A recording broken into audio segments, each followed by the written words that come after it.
긴급 속보입니다. 9월부터 예금 통장 거래할 때 이것 안 하면 100% 세금 폭탄 맞습니다. 가족 간의 돈 거래, 세금 함정 피하는 법. 여러분, 가족끼리 돈 주고받는 건 당연하고 자연스러운 일이지요.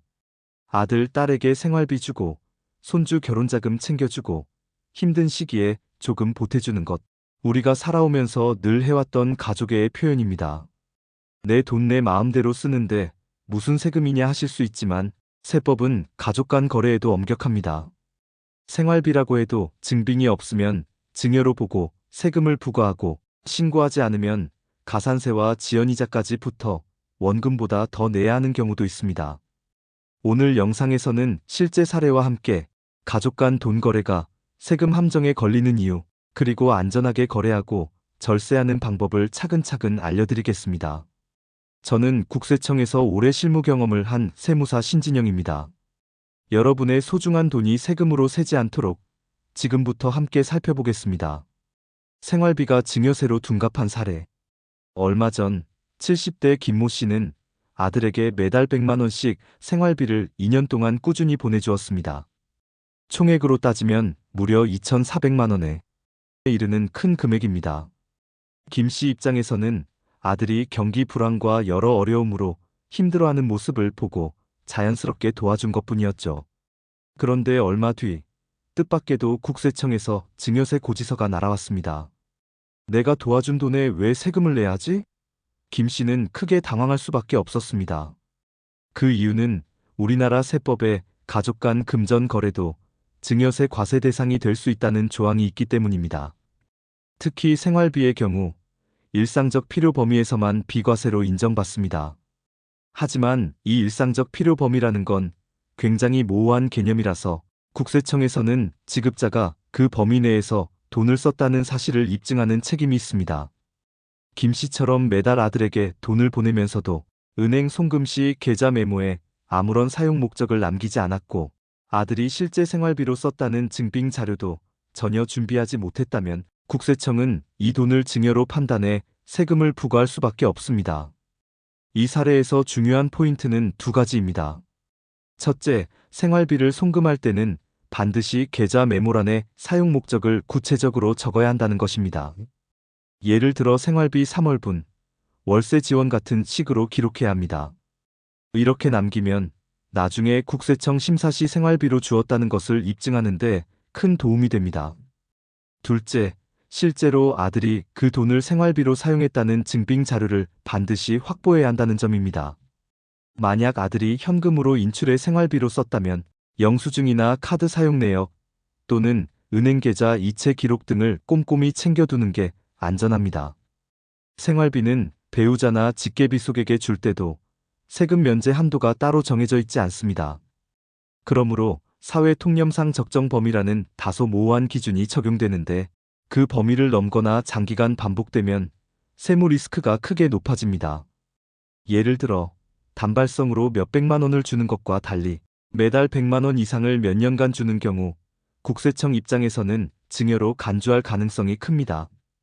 결론적으로 생활비 송금이 곧바로 세금 문제로 이어지지 않게 하려면 거래의 목적과 실제 사용 내역을 명확하게 남기는 습관이 무엇보다 중요합니다.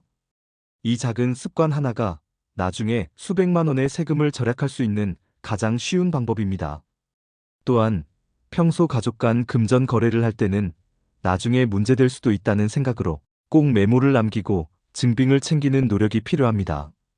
가족이니까 당연히 이해해 줄 거라는 아니란 생각이 결국 예상치 못한 세금 폭탄으로 돌아올 수 있다는 점을 꼭 기억하세요. 결혼자금 주고 가산세 폭탄 맞은 할아버지. 70대 박모 씨는 손자의 결혼을 진심으로 축하하며 한꺼번에 5천만 원이라는 큰 금액을 현금으로 전달했습니다. 우리 집안에서는 예전부터 결혼자금을 이렇게 직접 주곤 했다는 이유에서였죠. 하지만 몇 달 후 박 씨는 예상치 못한 증여세와 가산세 고지서를 받게 됩니다. 총액은 무려 1,500만 원이 넘는 금액이었고 큰 충격을 받았습니다. 왜 이런 일이 벌어진 걸까요? 우리 세법에서는 증여세가 10년 동안 누적 기준으로 과세되기 때문입니다. 손자에게는 10년간 2천만 원까지는 비과세 한도가 주어집니다. 하지만 박 씨가 준 5천만 원은 이 한도를 훌쩍 넘었고 초과분 3천만 원에 대해 증여세가 부과된 것입니다. 문제는 여기서 끝나지 않았습니다. 박 씨는 이 사실을 몰라서 증여세 신고를 아예 하지 않았습니다. 이 때문에 법에서 정한 무신고 가산세 20%가 추가로 부과되었고 세금을 납부하지 않은 기간 동안 발생하는 지연이자까지 더해져 결국 세금 부담이 원금보다 훨씬 커져버린 것입니다. 많은 분들이 현금으로 주면 괜찮겠지 하고 생각하지만 최근 금융기관과 결혼식 관련 거래 데이터가 국세청 시스템과 자동으로 연동되는 추세입니다. 예를 들어 결혼식 날짜 전후로 대량의 현금 인출이나 계좌 이체가 발생하면 국세청의 AI 심사 시스템은 이를 매우 예민하게 포착합니다. 박 씨가 이런 불이익을 피할 수 있었던 방법은 의외로 간단했습니다. 첫째, 큰 금액의 결혼자금을 현금으로 주지 말고 반드시 계좌 이체를 이용하는 것입니다. 이때 송금 메모란에 결혼자금이라고 정확하게 적어두면 증여세 심사 시 큰 도움이 됩니다. 둘째, 비과세 한도인 2천만 원을 넘는 부분에 대해서는 반드시 결혼자금 수령 후 3개월 이내에 증여세 신고를 해야 한다는 점입니다. 이 기간 내 신고하면 무신고 가산세 부담을 피할 수 있습니다. 마지막으로 세법은 몰랐다는 이유를 인정하지 않습니다. 결혼자금뿐 아니라 집 마련 지원금, 창업, 자금 등 가족 간 고액 금전 거래는 모두 증여세 과세 대상이 될 수 있습니다. 따라서 금액 한도와 신고 절차를 정확히 숙지하고 필요하면 미리 전문가와 상담하는 습관이 무엇보다 중요합니다. 가족 간 사랑 표현이 오히려 세금 폭탄으로 돌아오지 않도록 지금부터라도 체계적인 절세 준비와 투명한 거래 방식을 생활화하시길 바랍니다. 고액 현금 거래 보고제도 CTR 완전 해부. 혹시 하루에 1,000만 원 이상 현금 거래를 하면 자동으로 금융당국에 보고된다는 말을 들어보신 적 있나요? 이 제도가 바로 고액 현금 거래 보고제도, 줄여서 CTR입니다.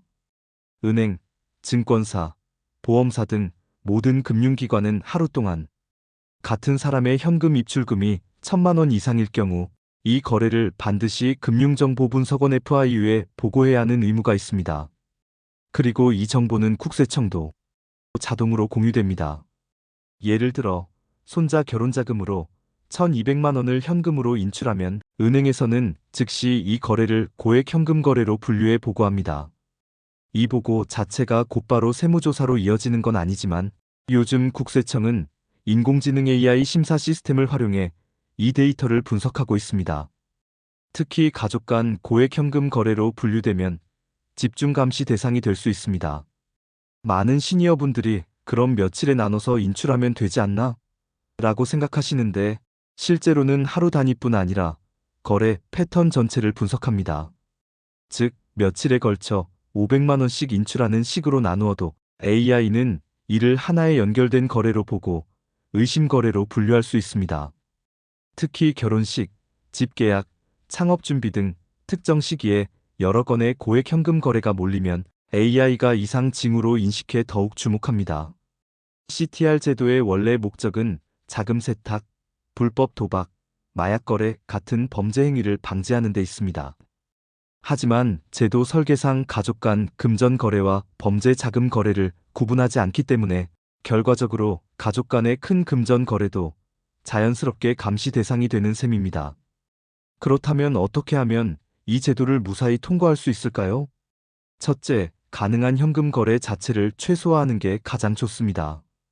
둘째, 부득이하게 현금을 사용해야 할 때는 거래 사유와 사용 내역을 입증할 수 있는 증빙 자료를 반드시 준비해야 합니다. 예를 들어 결혼 축의금, 집 계약금, 창업 자금 등의 경우 관련 영수증, 계약서, 문자 메시지 기록 등을 보관하는 것이 안전합니다. 셋째, 현금 인출 대신 가능하면 계좌 이체를 이용하고 이체 시 메모란에 구체적 목적을 명시하세요. 마지막으로 꼭 기억해야 할 점은 CTR 제도는 숨기거나 피할 수 있는 제도가 아닙니다. 오히려 합법적이고 투명한 방식으로 거래했다는 점을 국세청에 명확히 보여주는 게 최선의 방책입니다. 이 작은 대비만으로도 뜻하지 않은 세무조사를 예방하고 가족 간 금전 거래에서 발생할 수 있는 불필요한 갈등과 부담을 크게 줄일 수 있습니다. 의심거래보고제도 STR의 위험성. 앞서 살펴본 고액현금거래보고제도 CTR과 금액 기준으로 거래를 감시한다면 이번에 설명드릴 의심거래보고제도 STR는 거래 금액에 상관없이 이상한 패턴을 잡아내는 제도입니다. 예를 들어 평소 한 달에 50만 원 정도만 입출금하던 분이 갑자기 900만 원을 세 차례 인출하거나 직업과 소득 수준에 비해 터무니없이 큰 금액이 입금되는 상황이 생기면 금융기관은 이 거래를 의심거래로 분류해 금융정보분석원 FIU에 보고합니다.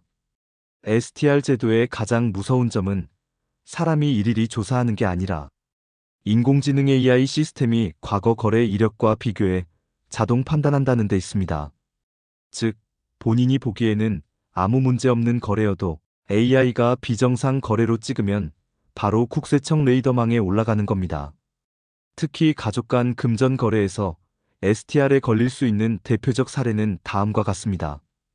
평소 거래가 거의 없던 계좌에 갑자기 큰 금액이 입금되는 경우, 여러 계좌로 금액을 쪼개서 여러 번 입금한 뒤 다시 한 계좌로 합쳐서 송금하는 돈 돌리기 행위, 일정 기간 동안 반복적으로 고액 송금을 하는 경우, 금융기관은 이런 거래 내역을 면밀히 조사하고 이 보고서는 국세청뿐 아니라 검찰, 경찰 등 관련 기관에도 전달될 수 있습니다.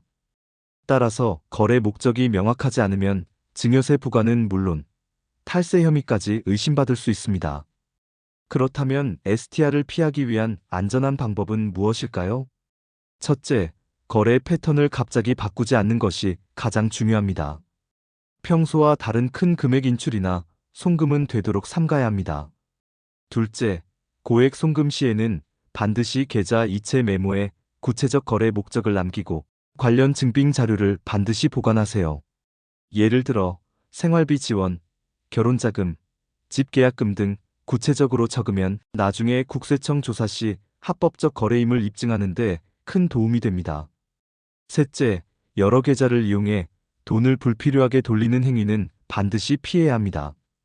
이런 계좌 이체 반복은 금융기관 AI의 자금 세탁 혹은 탈세 의심으로 인식되기 쉽습니다. 뿐만 아니라 가족 간 거래라도 기록을 남기지 않고 현금 거래를 반복하면 국세청 AI 심사에서 이상 거래로 분류될 위험이 더욱 커집니다. 이처럼 STR 제도는 거래 금액의 많고 적음을 떠나 비정상적인 거래 패턴을 포착하는 강력한 감시 체계입니다.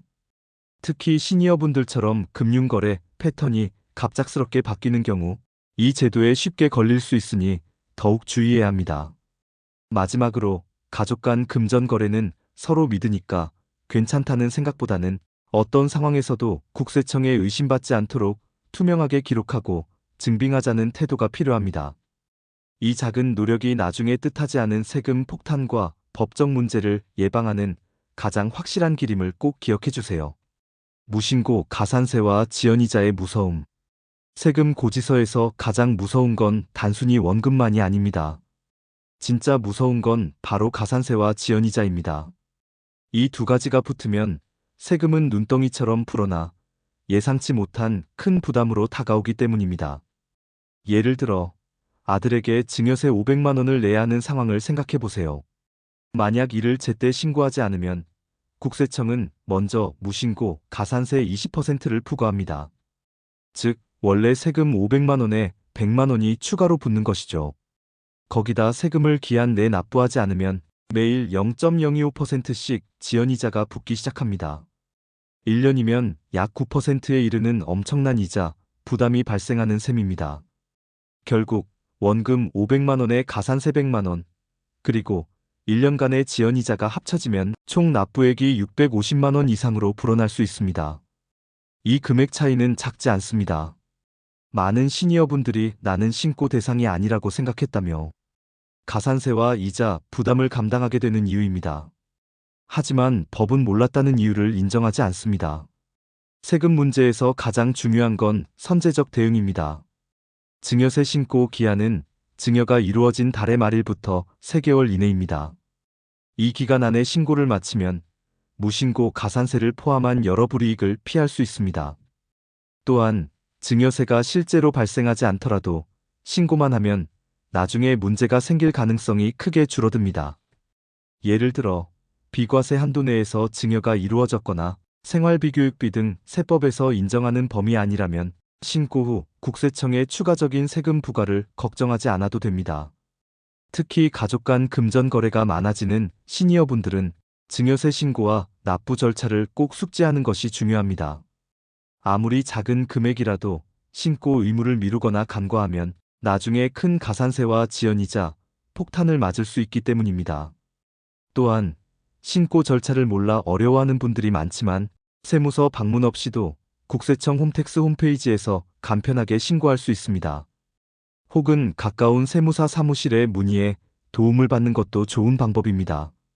마지막으로 평소 금전 거래를 할 때는 증여세 신고 기한을 꼭 기억하고 만약 신고 대상인지 의심된다면 주저하지 말고 전문가에게 상담받는 습관을 들이시길 권합니다. 이 작은 준비와 대응이 나중에 수백만 원의 가산세와 이자 부담을 막는 가장 확실한 방법입니다. 여러분의 소중한 자산과 가족을 지키기 위한 가장 기본이자 중요한 절세 원칙임을 꼭 명심하세요. 안전한 가족 간 금전 거래 방법. 가족 간 금전 거래는 정서적으로는 아무런 문제가 없고 오히려 서로 도우려는 좋은 마음에서 시작됩니다. 하지만 세무당국에서는 이러한 거래도 엄격히 감시하고 있어 잘못 관리하면 예상치 못한 세금 폭탄과 가산세, 법적 분쟁으로 이어질 수 있습니다. 따라서 세무 리스크를 피하는 가장 기본적이고 중요한 원칙은 투명성에 있습니다. 첫 번째 먼저 차용증 작성이 필수입니다. 가족에게 돈을 빌려주는 경우에는 반드시 차용증을 작성해야 합니다. 이 차용증에는 금액, 상환기한, 이자율을 명확하게 명시해야 합니다. 이자가 전혀 없거나 너무 낮으면 국세청에서는 이를 사실상 증여로 판단할 위험이 큽니다. 따라서 최소한의 이자율, 예를 들어 연 3% 정도의 이자를 받는 것이 바람직하며 실제로 이자를 지급한 내역을 계좌이체 기록으로 남겨두는 것이 중요합니다. 이런 기록은 나중에 세무조사 시 가장 강력한 증빙 자료가 됩니다. 둘째, 가능한 모든 거래는 현금이 아닌 계좌이체를 통해 진행하세요. 현금 거래는 추적이 어렵고 국세청의 의심을 사기 쉽습니다. 계좌이체를 할 때는 반드시 송금 메모란에 거래 목적을 구체적으로 적으세요. 예를 들어 생활비 3월분, 손자 결혼자금, 자녀 학비 지원처럼 상세하게 적으면 나중에 세무당국에 거래 목적을 입증하는 데 큰 도움이 됩니다. 셋째, 거래와 관련된 모든 증빙 자료를 꼼꼼히 보관해야 합니다. 영수증, 계약서, 문자 메시지, 이메일, 통화 기록 등 거래 사유를 증명할 수 있는 모든 자료를 최소 5년 이상 보관하세요. 만약 거래 내역에 의문이 생기거나 세무조사 대상이 된다면 이런 자료가 곧 내 거래는 정상적이다라는 결정적인 증거가 됩니다. 넷째, 가족 간 금전 거래라 할지라도 증여세 신고 의무는 반드시 지켜야 합니다. 비과세 한도는 배우자에게는 6억 원, 자녀에게는 5천만 원, 손자에게는 2천만 원입니다. 이 한도를 초과하는 금액에 대해서는 반드시 증여세를 신고하고 납부해야 합니다. 특히 증여세 신고는 증여일이 속한 달의 말일부터 3개월 이내에 완료해야 하며 기한을 넘기면 무신고, 가산세와 지연이자가 붙어 부담이 크게 늘어납니다. 다섯째, 가족 간의 금전 거래는 가능한 한미리 전문가 상담을 받는 것이 좋습니다. 세무사나 금융 전문가와 상의해 거래 내용을 점검받고 필요시 계약서 작성과 신고 절차를 미리 준비해 놓으면 안심할 수 있습니다. 마지막으로 이런 기본 원칙들을 지키면 가족 간 금전 거래로 인한 불필요한 분쟁과 세무 리스크를 크게 줄일 수 있습니다. 반대로 이를 소홀히 하면 나중에 가족 간 신뢰 문제는 물론 예상치 못한 세금 폭탄과 법적 문제로까지 번질 수 있으니 주의해야 합니다.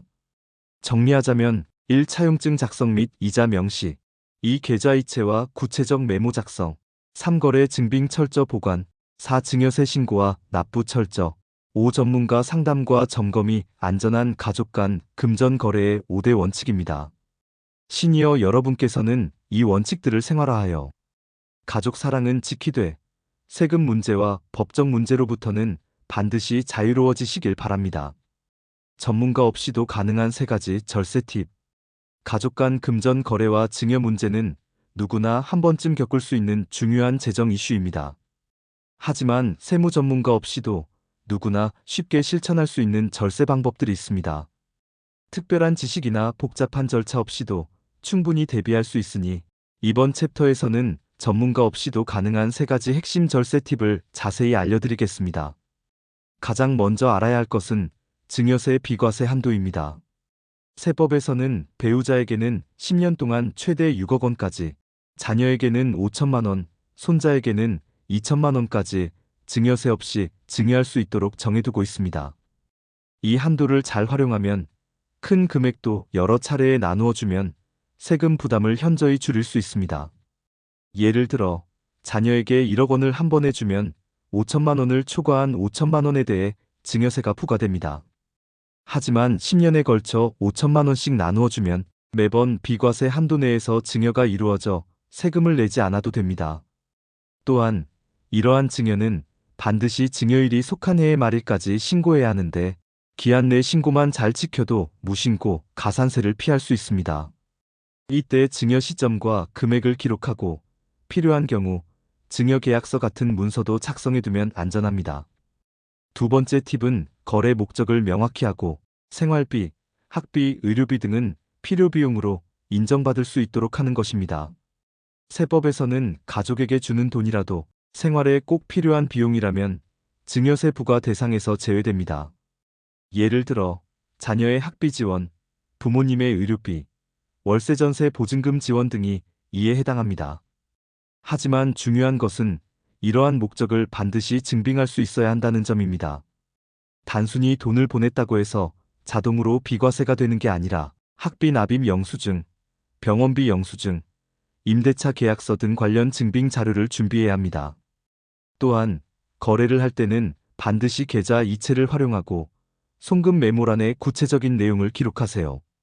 생활비 지원 3월분, 손자 학비 등 구체적이고 명확한 기록이 추후 국세청 조사 시 유리한 증거가 됩니다. 마지막 팁은 매년 가족 간 거래 내역을 점검하고 관련 세법과 제도 변경 사항을 꼼꼼히 확인하는 것입니다. 특히 2025년 이후 국세청은 인공지능 AI 심사 범위를 대폭 확대할 계획입니다. 따라서 기존에 문제없던 거래도 새로운 기준으로 감시 대상이 될 수 있으니 사전에 대비하는 게 매우 중요합니다. 가족 간 고액 거래가 빈번하다면 국세청 홈택스나 지방세무서에 문의해 정기적으로 신고 현황을 점검하고 필요하면 간단한 상담이라도 받아두는 것이 좋습니다. 또한 인터넷 강좌, 세무 안내 책자, 유튜브 등 다양한 무료 정보도 적극 활용하세요. 복잡한 세무 용어와 절차를 이해하는데 큰 도움이 됩니다. 오랜 시간 시청하여 주시어 감사드리고 꼭 구독, 좋아요를 눌러주시고 주변에도 많은 홍보 부탁드려요. 감사합니다.